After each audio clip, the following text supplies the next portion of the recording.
2 Samuel 1. And it came to be after the death of Shaul, when Daud had returned from smiting the Amalekites, that Daud remained 2 days in Ziklag. And it came to be on the 3rd day, that see, a man came out of the camp from Shaul, with his garments torn and dust on his head. And it came to be, when he came to Daud, that he fell to the ground and did obeisance. And Daud said to him, From where do you come? And he said to him, I have escaped from the camp of Yisharal. And Daud said to him, What was the matter? Please inform me. And he said, The people have fled from the battle, and also many of the people have fallen and are dead. And Shaul and Jonathan his son are dead too. And Daud said to the young man who informed him, How do you know that Shaul and Jonathan his son are dead? And the young man who informed him said, By chance I was on Mount Gilboa, and saw Shaul leaning on his spear. And see, the chariots and horsemen followed hard after him. And when he looked behind him, he saw me and called to me, and I answered, Here I am. And he said to me, Who are you? So I answered him, I am an Amalekite. And he said to me, Please stand over me and put me to death, for agony has seized me, but my life is still in me.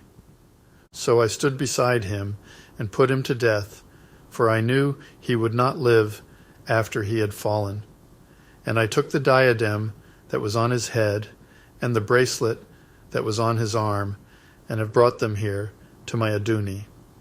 And Daud took hold of his own clothes and tore them, and also all the men who were with him.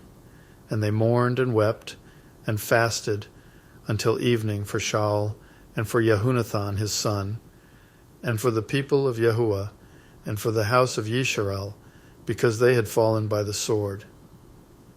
Then Daud asked the young man, who informed him, Where are you from? And he answered, I am the son of a sojourner, an Amalekite.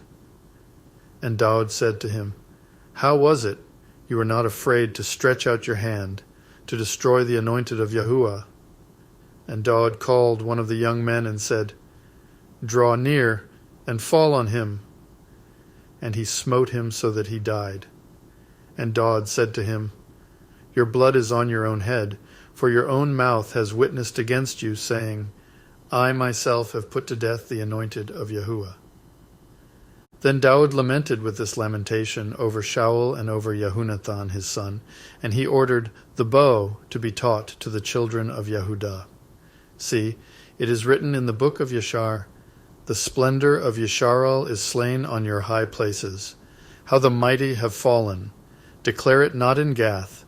Proclaim it not in the streets of Ashkelon, lest the daughters of the Philistine rejoice, lest the daughters of the uncircumcised exult. Mountains of Gilboa, no dew or rain be upon you, nor fields of offerings. For there the shield of the mighty lay rejected, the shield of Shaul, not anointed with oil. From the blood of the slain, from the fat of the mighty, the bow of Jonathan did not turn back, and the sword of Shaul did not return empty. Shaul and Jonathan were beloved, and pleasant in their lives, and in their death they were not parted. They were swifter than eagles, they were stronger than lions, daughters of Yisharal. Weep over Shaul, who wrapped you in scarlet, with finery, who decked your robes with ornaments of gold.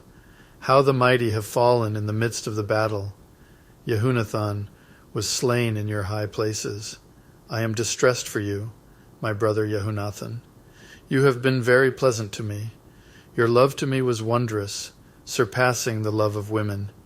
How the mighty have fallen, and the weapons of battle perish.